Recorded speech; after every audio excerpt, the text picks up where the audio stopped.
Bueno, muchachos, entonces a partir de hoy, aquí donde dice actividades de evaluación, ya está disponible para ustedes. Voy a poner como estudiante.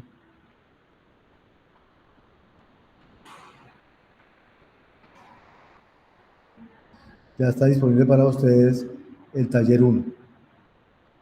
Y el taller 1, entonces lo van a encontrar aquí donde dice taller1.pdf. Le hacen clic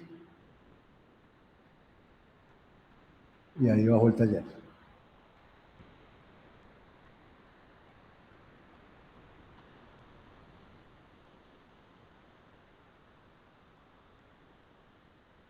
¿En qué consiste el taller?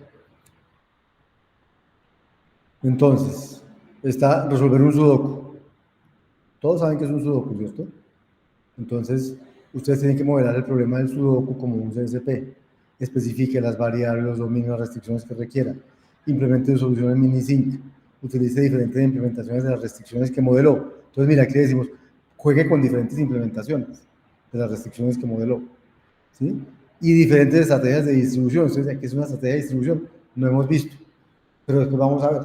Entonces, ustedes ya pueden empezar a hacer modelos y cosas y tal vez no puedan jugar con diferentes estrategias de distribución todavía porque no saben qué es, pero a medida que vamos avanzando van sabiendo qué es y le van aumentando eso. Pero esto ya pueden empezar a hacer el primer modelo del sudoku. Muestre claramente cuáles son las ventajas y desventajas de las diferentes implementaciones que usted realice. Digamos que usted aquí dijo que todas las de la línea deben ser diferentes, lo dijo de una manera o lo dijo de otra, lo dijo de otra. Entonces mire qué ventajas tiene de una manera y qué ventajas tiene la otra. Kakuro. El Kakuro es un juego que tal vez si no conocen tanto, tipo crucigrama, derivado del sudoku, pero menos conocido. Aquí no tiene claves verbales, sino numéricas, y como en ellos, cada respuesta sirve de ayuda para resolver las otras que se cruzan. Por este motivo, el nombre original del juego era rompecabezas de sumas cruzadas. Entonces, ¿en qué consiste el Kakuro? En rellenar las casillas con números del 1 al 9, solamente del 1 al 9, de forma que en ninguna serie de números, en horizontal o en vertical, se repitan y que su suma dé como resultado el número que se indica. O sea, necesitamos que todos los de esta fila den 9 y los de esta columna den 9, ¿cierto? Pero que no se repitan y que sean números del 1 al 9. Los de estas deben dar 34, los de estas deben dar 2, 13. Aquí debe dar estos dos 4 y estos dos 11. Esto debe dar 3, ¿cierto? El de abajo es diferente. Esta debe dar 10, esta fila debe dar 9, esta fila debe dar 15, este de abajo debe dar 17 y así. ¿Sí? ¿En qué van a tener que pensar al modelar? ¿Cómo va a ser la estructura de datos para recibir la entrada? Van a tener que pensar cómo es la estructura de datos para recibir la entrada, cuáles van a ser las variables, cuáles van a ser los dominios, las restricciones, implementarlo en Minisync, utilizar varias estrategias, probar varias cosas, jugar con Minisync, es taller, para jugar y para ir entendiendo las diferentes cosas que hay, cómo funcionan. Entonces, y saber si escribir una cosa de una manera o escribirla de otra da alguna diferencia o no da ninguna diferencia. Tercer problema, la secuencia mágica. Una secuencia mágica de longitud n es una secuencia de n números enteros tales que para cada uno de ellos pasa lo siguiente. X sub i es un entero entre 0 y n menos 1. O sea, todos los números son entre 0 y n menos 1. Tercero, el número i ocurre exactamente x sub i veces en la secuencia. Entonces, escriba un script parametrizado en un número n que pueda enumerar todas las secuencias mágicas de longitud n. Segundo, el tamaño del árbol de búsqueda puede ser considerablemente reducido imponiendo propagadores para restricciones redundantes. ¿Qué es una restricción redundante, profesor? Lo vamos a ver después. Pero son restricciones que si yo no las pongo, también se cumplen.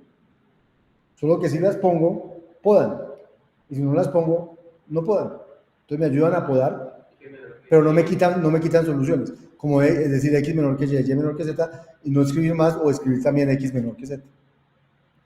¿Sí? Entonces aquí le dan ideas de dos restricciones redundantes, colóquelas, mire y explique por qué esas restricciones son redundantes y si la cosa funcionó mejor o no. El acertijo lógico es uno de esos como los de la cebra, pero más chiquito. Entonces resolver este acertijo. ¿cierto? El otro es ubicación de personas en una reunión. Entonces tengo un grupo de N personas que va a tomarse una foto. Para una foto es eso. Por lo cual las personas se organizan en una fila. Las personas pueden definir una o varias de las siguientes preferencias. Next AB. La persona A debe estar junto a la persona B en la fotografía. O separate AB. Yo no quiero tomar foto al lado de este. O distancia ABM. Quiero estar bien lejos tanto de tal persona. Escriba un modelo que permita calcular el orden de la fila dada una entrada de la forma así. Personas igual a tal cosa. Next. Lo vamos a escribir así. Hay una entrada que trae cada uno de esos datos y devuelva entonces, haga el modelo para resolver cuál es la mejor manera de tomarse la foto. ¿Sí? Que cumpla con todas las restricciones. Y el último es construir un rectángulo. Este es el que normalmente más trabajo les cuesta. Es también para mí el más interesante. ¿Sí? Entonces hay que construir un rectángulo a partir de un conjunto de cuadrados. N cuadrados de tamaños dados. Deben colocarse unos al lado de otros y unos encima de otros de tal manera que se forme un rectángulo de anchura y altura. Entonces, por ejemplo, aquí me dan 6 cuadrados, este, A, B, C, D, E y F. Entonces me van diciendo, el cuadrado A tiene ancho 2, el cuadrado B tiene ancho 1 y alto 1, tiene ancho 2 y alto... Tiene lado 2, tiene lado 1, lado 3, lado 2, lado 2 y lado 1. Y entonces, coloque estos. Entonces, esta es una manera de colocarlos, esta es otra manera de colocarlos. Hay que encontrar al menos una manera de colocarlos. Fíjense que aquí no hay nada de optimización, porque todavía no estamos en optimización, estamos apenas en buscarle soluciones a los problemas. Entonces, haga esos 6 ejercicios, al final tienen que entregar un informe del proyecto, en PDF, que contenga lo siguiente: el modelo de cada uno de los ejercicios desarrollados. ¿El modelo qué es? Los parámetros, las variables, las restricciones, las anotaciones de búsqueda. Anotaciones de búsqueda son las que van a servir para hacer diferentes estrategias de búsqueda. Y una justificación de su adecuación al problema planteado.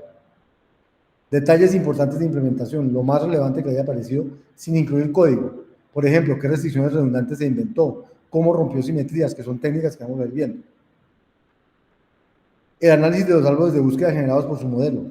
Analiza los árboles y dice, y pues para poder decir, fue mejor esa estrategia de búsqueda que esta, por tal razón, porque los árboles le van a dar estadísticas, cuánta profundidad, cuántos nodos exploró, cuántos nodos fueron malos, cuántos nodos fueron buenos. Entonces, el análisis de esas cosas.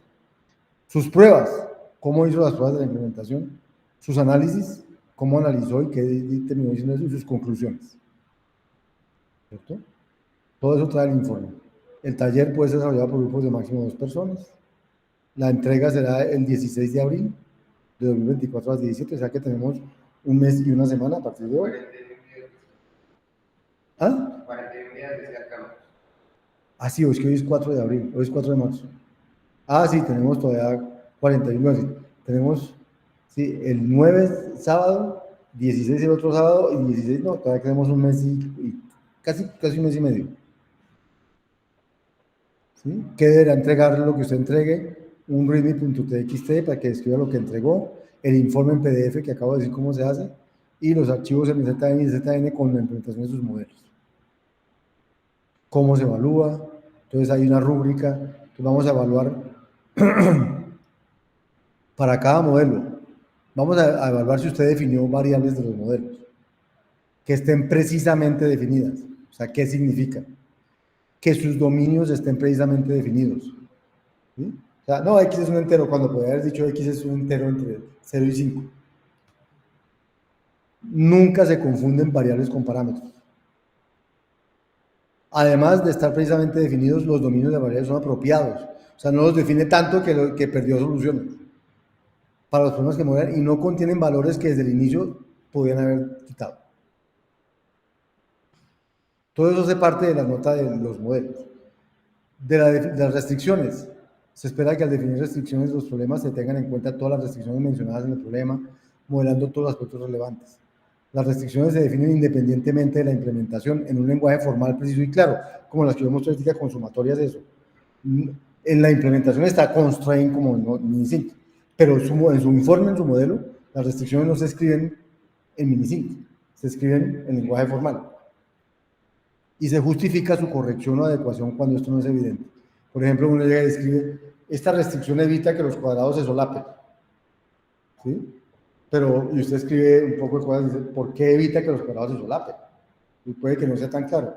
Hay otras que dice, esta restricción dice que esta suma es menor que eso, y usted escribe suma menor que eso, pues esa no tiene mucha explicación. Pero hay otras que dicen, esta evita que los cuadrados se solapen y ponen unas multiplicaciones y unas cosas raras, y luego, pues tienen que explicarla, justificarla. Las restricciones en general no están condicionadas por los valores que pueden tomar las variables. Es decir, hay una tentación a escribir restricciones. Uno tiene una variable X y dice, si X es mayor que tanto, entonces Y tal cosa. Esas restricciones que están con if en la variable, en una variable de decisión, no son útiles, son inútiles. Entonces traten de no poner restricciones de esas. Son inútiles porque no puedan nada. Las restricciones que puedan son las que no están condicionadas en variables de decisión. Pueden estar condicionadas en parámetros de entrada, porque los parámetros de entrada los conocemos desde el principio, pero no condicionadas en variables porque no es, a menos que no tenga más opción, tocará ponerlas. Sí, este tipo de restricciones solo se dejan en caso de no haber otra opción. Claridad para imponer restricciones que rompen simetrías. Entonces, se espera que cuando el problema lo permita, se definan restricciones que rompan simetrías. Se expliquen por qué simetrías rompen y cómo recuperar las soluciones que se pierden al imponer estas restricciones. Cuando veamos lo de simetrías, vemos este tipo de cosas. Si no hay lugar a restricciones que rompan simetrías, se espera al menos un párrafo argumentando por qué no, o que diga que no lograron definir ninguna. O sea, que pensaron en el asunto. Claridad para imponer restricciones redundantes, lo mismo. Claridad en la búsqueda de las mejores estrategias de búsqueda. Entonces espera que no solo se haya explorado los modelos con la estrategia de búsqueda del tema de exploración, que no solo se hayan explorado los modelos con la estrategia de búsqueda por defecto, sino que hayan definido otras estrategias de búsqueda con diversas anotaciones, al menos dos, pero pueden ser más, que den lugar a diversas estrategias y que analicen y comparen los resultados y los comportamientos. Calidad de las pruebas, se espera que cada modelo sea aprobado con un número suficiente de pruebas para poder analizar a profundidad el modelo. Por ello, este criterio lo que evalúa es si la batería de pruebas es suficiente para verificar la corrección del modelo y para explicar las diferentes estrategias de búsqueda y compararlas. También se espera que los resultados de las pruebas se sistematicen de alguna manera, tablas y gráficas, y se presenten en el informe. Coherencia entre los modelos, las implementaciones y los análisis presentados en el informe. Se espera que todos los modelos descritos hayan sido implementados coherentemente en Minisync. O sea, yo escribí una restricción y lo que implementé fue una diferente. O implementé, pasa mucho, implementé esta cosa y no funcionó. Entonces corregí, ya sé qué me pasó, corregí la de la implementación y dejé la del modelo mal. Entonces uno ve una cosa en la implementación del Minisync y otra cosa en el modelo. Y entonces le pregunta a uno, es que se me olvidó corregirla en el modelo. Porque el modelo se puede hacer sin necesidad de hacer nada en Minisync. Lo primero que hay que hacer es el modelo y luego sí implementar el Minisync. Y la redacción del informe, se espera que el informe sea completo, claro, preciso, fácil de leer, bien presentado, contenga los y tenga el menor número de páginas posibles. O sea, que tenga todo, pero en el menor espacio posible. Éxitos, ese es el taller 1. Inquietudes, nada, este es un curso de hacer y hacer ejercicios y uno juega con eso y se acabó. ¿Listos? ¿Preguntas? Muchachos, hoy estuvieron 9 y uno aquí son 10. Según el campus, ustedes... ¿Mañana hay cancelaciones? O que mañana sabe quiénes quedan de verdad. Pero según el campus, ustedes inscribieron así. Alejandro Escobar con Alejandro Peñaranda. Alejandro está aquí, ¿cierto, Escobar? Sí, profe. Siguen firmes. Sí, profe. Miguel Ángel Velasco sigue firme. Aquí estoy, profe, sí. Brian Acuña está acá con David Guzmán, siguen firmes. Sí, profe. Brian no lo dijo tan convencido. No, David, bueno, tú está convencido. Juan Sebastián Estupeñán y Juan David Soto. ¿No están aquí? ¿Ninguno de los dos? No está ni Estupiñán ni Soto. O sea, esos son candidatos a no seguir firmes. Ya veremos. Luego, Diego Chaverra y Juan Camilo Santa están acá, ¿cierto? Sí, profe. Sí, profe. Juan Esteban Camargo y Miguel Ángel Rincón también están acá. Sí, profe. Y Aida Mina y Leandro Satizábal también están acá, ¿cierto? Sí, profe. Bien, entonces fíjense, hay de estos 13, hay 2 que no contestaron, o sea, serían 11. Pero hoy tengo 10, o sea, alguno me faltó hoy. ¿Quién me faltó hoy?